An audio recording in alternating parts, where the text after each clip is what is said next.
अस्सलाम वालेकुम बेटे। वालेकुम अस्सलाम। बेटा नाम मैं आपका नहीं पूछ रहा, मैंने आपका फर्जी नाम रखा है। इलाका लाहौर है, क्योंकि लाहौर एक बड़ा सिटी है, मेट्रोपॉलिटन सिटी है, बहुत सारे मसाइल होते हैं। बेटे क्या हुआ आपके साथ? क्वेश्चन मेरा कम से कम होगा, आपने पूरी बात करें। बेसिकली मेरी मामा चाहती थी कि मैं इस एज में शादी कर लूं, और हम उसके मामा ने मुझे कहा कि एक कोई आजकल एप्लीकेशंस आई हुई हैं उसके थ्रू हम ढूंढते हैं। तो मोबाइल एप्लीकेशन? जी मोबाइल एप्लीकेशन। तो मैंने मामा को खुद ही सजेस्ट किया कि मामा ये एक मज़ ऐप है जिसकी कमर्शियल्स और काफ़ी इन्फ्लुएंसर्स जिसको प्रमोट कर रहे हैं, तो लिहाजा हमने उसको सेलेक्ट किया क्योंकि उसको इन्फ्लुएंसर प्रमोट कर रहे थे। ठीक है। तो उसको मैंने डाउनलोड किया, मैंने अपनी मामा के भाव पे अपनी प्रोफाइल बनाई है और उस पर मैंने काफ़ी लोगों को रीच आउट किया, शॉर्ट लिस्टेड किया। मम्मा जो है, मम्मा ने भी काफ़ी से बात की। कैटेगरीज होती हैं कि आप अपने हिसाब से अपने रिक्वायरमेंट्स के मुताबिक? हाँ जी, उसके अंदर कैटेगरीज होती हैं, उसके अंदर उनके यानी डिटेल्स में ये होता है, प्रोफेशन होता है और एजेस वगैरह और जो भी उसके फ्यूचर प्लान्स हैं, अगले बंदे ने अपनी पूरी बायोडाटा लिखा होता है। तो उसने भी इसी तरह लिखा हुआ था, इसी तरह काफ़ी और लोग भी थे उन्होंने लिखा हुआ था। तो मेरी 2-3 लोगों से बात चल रही थी, जिसमें से एक की मैंने मम्मा से बात करवाई थी, इसकी मैंने स्टार्ट में करवाई। इसने ये चाहा है कि यानी ये क्लिनिकल साइकोलॉजिस्ट है, इसने मुझे ये कहा है कि हम मिलना चाहते हैं। तो फिर मैंने उसको कहा ठीक है मैं मिलूँगी, लेकिन ये कि कुछ टाइम तक।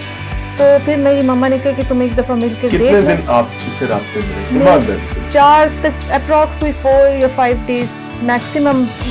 मेरी इससे चैट व्हाट्सएप पे स्टार्ट हुई है 9 जून को, और 11 जून को हमारा मीटअप प्लान था जिना हॉस्पिटल में, कैफ़े में, डॉक्टर कैफ़े के अंदर। ठीक है जी, क्योंकि ये आपके मुताबिक जिना हॉस्पिटल में ही सर्विसेज बकौल उसके उसने मुझे यही प्रिटेंड करवाया। इसका नाम क्या है? डॉक्टर अब्दुल रहमान नाम है इसका, और ये क्लिनिकल साइकोलॉजिस्ट है जी। अब आपका थोड़ा सा मैं चाहूंगा पीछे जाए, मीटअप प्लान अभी नहीं हुआ, आप लोगों की कॉमन डिस्कशंस क्या रही चार में? मतलब कोई ख़ास नहीं, वो यही पूछ रहा था कि तुम्हारे फ्यूचर प्लान्स क्या हैं, तुमने एजुकेशन आगे लेनी है या नहीं लेनी है। हमारी कोई लाइक्स एंड डिसलाइक्स, कोई कॉमन डिस्कशंस, कॉमन गोल्स, कोई ऑब्जेक्टिव्स? यानी लाइफ को डिस्कशन, लाइफ के ऊपर ही हमने डिस्कशन की, जिसके अलावा हमने कोई डिस्कशन नहीं की। एक प्योरली पढ़ी लिखी डिस्कशन? जी जी जी ठीक है। और उसमें भी यही था कि हमारी कोई ख़ास ज़्यादा बात नहीं हुई कॉल पे। उसने मुझे यही कहा था कि हम जब मीटअप प्लान करेंगे तो हम ज़्यादा बेहतर फेस टू फेस बैठ के हम बात कर सकेंगे। तो मेरा भी यही ख्याल था कि हमारा फेस टू फेस बैठ के ज़्यादा अच्छा तरीके से हम बात कर सकते हैं। तो इस वजह से मैंने प्लान किया अपनी मम्मा की परमिशन के साथ। तो हमारा ये प्लान हुआ कि हम जिना हॉस्पिटल में डॉक्टर कैफ़े के अंदर मिलेंगे। जिस दिन हमारा मीटअप प्लान था, पहले भी इसने कोई लोकेशन आपको बताई थी कि हम जी मैं वही आपको बताने लगी हूँ कि जिस दिन हमारा प्लान था 11 जून का, तो उसने मुझे मैंने उसको कहा मैसेज करके कि मैं शाम को 6-7 बजे अप्रॉक्स में आऊँगी जिना हॉस्पिटल में, तो मुझे आप बता दीजिएगा। तो उसने मुझे ये कहा है कि अब तो मैं हॉस्पिटल से निकल चुका हूँ, तो तुम अली टाउन वाली साइड पर आ जाओ।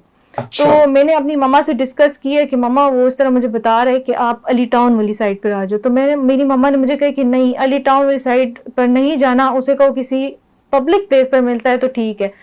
तो मैंने कहा ठीक है। मैंने उसको एज इट इज़ मैसेज किया कि भाई आप सुबह हम मिल लेंगे, जब आपकी ड्यूटी टाइम होगी हम उसके मुताबिक मिल लेंगे। तो उसने मुझे कहा कि अगर मैं हॉस्पिटल आ जाता हूँ तो तुम आ जाओ। मैंने उसको यही कहा कि मेरे लिए शाम टाइम ज़्यादा सूटेबल है, तो कोशिश करेंगे शाम टाइम। तो उसने मुझे कहा ठीक है आज ही शाम टाइम कर लेते हैं। मैंने कहा ठीक है ओके। उसने मुझे मैसेज किया कि मैं आ रहा हूँ कैफ़े इधर हॉस्पिटल में, जिना हॉस्पिटल में। तो मैंने कहा ठीक है आप आ जाओ। तो मैंने उसको कहा कोई 4 बजे में उसको कहा मैं आधे घंटे में पहुंच रही हूँ, मेरे घर से आधे घंटे का रास्ता है जिना हॉस्पिटल तक। मैं वहाँ गई तो उसने मुझे कहा कि डॉक्टर कैफ़े आ जाओ। तो तकरीबन कोई आधा घंटा हम बैठे हैं डॉक्टर कैफ़े में और हमने आपस में बात की है। तो उसके बाद मैंने उसको यही कहा कि इंशाल्लाह डॉक्टर्स कैफ़े में मैं कुछ चीजें समझना चाहूंगा जी। When you went there, आपने उस एनवायरनमेंट को और वहां पर मौजूद लोगों को आपने कुछ रीड किया कि वो आपको वहीं स्टाफ मेंबर ही लगता था या कोई एलियनेट आदमी था जो उस हॉस्पिटल की उस प्रीमिसेस का बंदा नहीं था? मुझे तो आपकी रीडिंग क्या थी? मुझे यही लग रहा था कि वो उधर का ही बंदा है, क्योंकि जो कैफेटेरिया के कस्टोडियन थे, जो कैफेटेरिया का स्टाफ था, मतलब इनफैक्ट جو سرو کر رہا تھا وہ ہر کوئی اس کو جانتا تھا. Okay. By name by profession میرے خیال ہے جانتا ہوگا. بائی پروفیشن میں نہیں کہہ سکتی لیکن وہاں پہ ڈاکٹرز کی ہی ایکسیس ہے, کامن پبلک کی ایکسیس اس طرح نہیں ہے. ٹھیک ہے جی.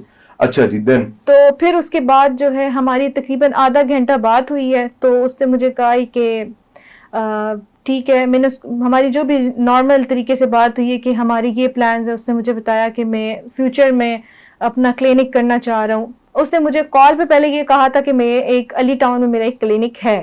اچھا. اس کا سائیکالوجی کلینک ہے, اس نے مجھے کہا تھا علی ٹاؤن کا.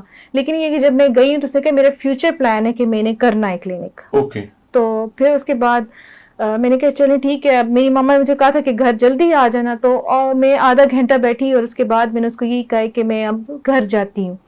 تو اس نے مجھے کہا, میں نے اپنی ان ڈرائیور کروائی, تو اس کے بعد اس نے مجھے کہا کہ ٹھیک ہے میں تمہیں نیچے تک آف کر دیتا ہوں. میں نے کہا ٹھیک ہے چلیں. ہم واک کرتے ہوئے پورے ہاسپٹل سے نیچے آئے ہیں, اور میں اپنی ان ڈرائیور میں. آپ کو اس ٹائم تک کوئی شائبہ کوئی شبہ اس پر نہیں تھا؟ بالکل بھی نہیں تھا, کیونکہ اس کی باتیں جو تھی وہ بالکل نارمل طریقے سے تھی, اور کوئی خاص ایسی بات نہیں تھی جس سے مجھے وہ شک پڑے. ہاں لیکن اس نے مجھے کیفے میں بیٹھ کے ایک بات یہ کی تھی کہ اگر تم میں مار کے اور تمہاری ماما کو بھیج دیا جائے تو پھر, تو وہ ایک جنرل ڈسکشن کی بات تھی, تو اس وجہ سے میں نے اس کے اوپر اتنا کوئی مذاق سمجھ کے میں نے اس کو لیٹ ڈاؤن کر دیا, میں اس کو جانے دیا. تو اس کے بعد پھر یہ بات اس نے کس پوائنٹ پہ کی تھی؟ وہ ہماری ڈسکشن ہو رہی تھی موت کے اوپر, ہماری کوئی بات ہو رہی تھی, تو اس ٹاپک کو لے کے ہماری بات سٹارٹ ہوئی ہے کہ موت سے ڈر لگتا ہے نہیں لگتا. اس ٹاپک سے ہماری وہاں سے ہی یہ بات شروع ہوئی تھی. یعنی وہ آپ کو بیسیکلی آپ کا نرو ٹیسٹ کر رہا تھا. تو میں نے اس کو یہی کہا کہ بھائی مجھے موت سے ڈر نہیں لگتا, مجھے کچھ بھی ہو جائے مجھے موت سے ڈر نہیں لگتا. تو پھر یہ کیفے میں ہماری بات ہوئی تھی. اس کے بعد پھر ہم واک کرتے ہوئے نیچے چلے گئے, کیونکہ میں اپنی ڈرائیور کروائی ہوئی تھی. اوبیسلی میں نے گھر تک جانا. معذرت چاہتا ہوں ناظرین, ایک چیز ذہن میں رکھیے گا, I'm no one to جج. میں کسی چیز کو جج نہیں کر سکتا. میں ایک ہیپننگ رکھ رہا ہوں سامنے, اور وہیں قانون نافذ کرنے والے اداروں کو ان کے کانوں میں گھنٹی بجانے کی کوشش کر رہا ہوں کہ بھائی جاگ جو. بہت سارا کام ہے آپ کا کرنے والا, آپ کی اپنی بہنیں بیٹیاں رولتی پھر رہی ہیں. اچھا جی.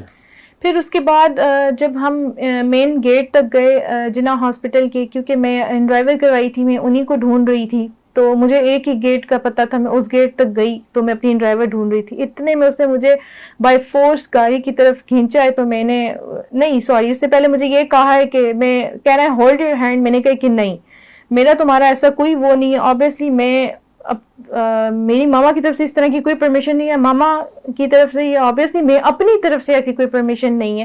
تو جی, تو میں نے کہا کہ نہیں, میں اس چیز کی تو میں پرمیشن نہیں دیتی. تو ایک دم اس نے مجھے کھینچ کے اور گاڑی کی طرف فورس کیے. اوبیسلی وہ کسی نے, میرا جہاں تک خیال ہے وہ کسی نے اوبیسلی وہاں پہ کھڑی کی ہوگی, یا پری پلان ہی تھا جو بھی تھا.